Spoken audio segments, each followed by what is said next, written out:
నమస్తే. నేను మీ కుప్ప పద్మిని. ఇన్నాళ్ళు మీ సపోర్ట్‌ని నాకందిస్తూ, మీ ప్రేమని నాకందిస్తున్న ప్రతి ఒక్కరికి కృతజ్ఞతలు. ఇప్పుడు చూడబోతున్న ఈ వీడియో కూడా ఖచ్చితంగా మీకు ఉపయోగపడుతుంది.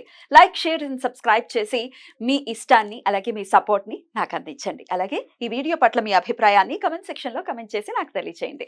నమస్తే. నమస్కారం. శుభోదయం కార్యక్రమానికి స్వాగతం. ఈరోజు 23వ తారీఖు జాన్యురి నెల 2025వ సంవత్సరం గురువారం.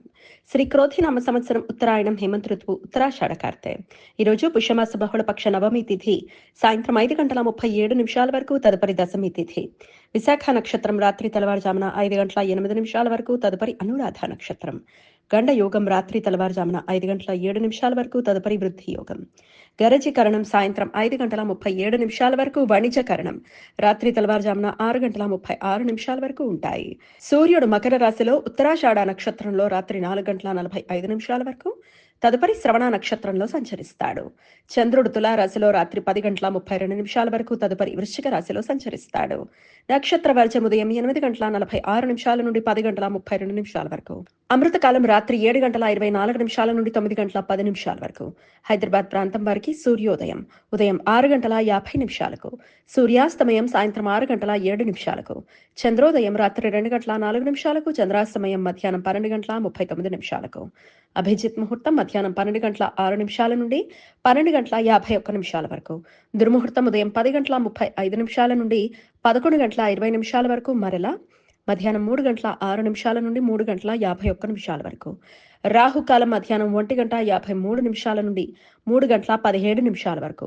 గుళిక కాలం ఉదయం 9:39 నుండి 11:04 వరకు. యమగండం ఉదయం 6:50 నుండి 8:14 వరకు.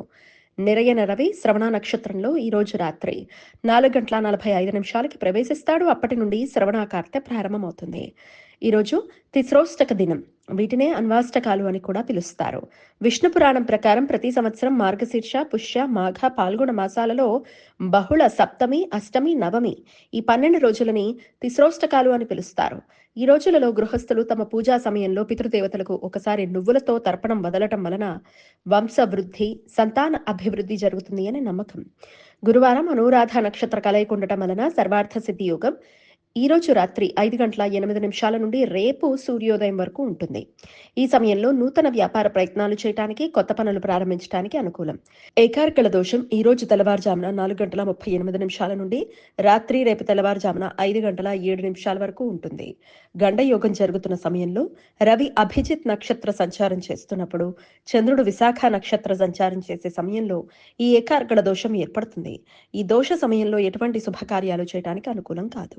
ఈ సమాచారాన్ని మనకు అందించిన వారు మేడికొండూరు విశ్వనాథ్ ప్రసాద్ గారు. ఆయనకు కృతజ్ఞతలు తెలియజేస్తూ నారాయణ స్మరణతో సమస్త సన్మంగళాని భవంతు. నమస్కారం.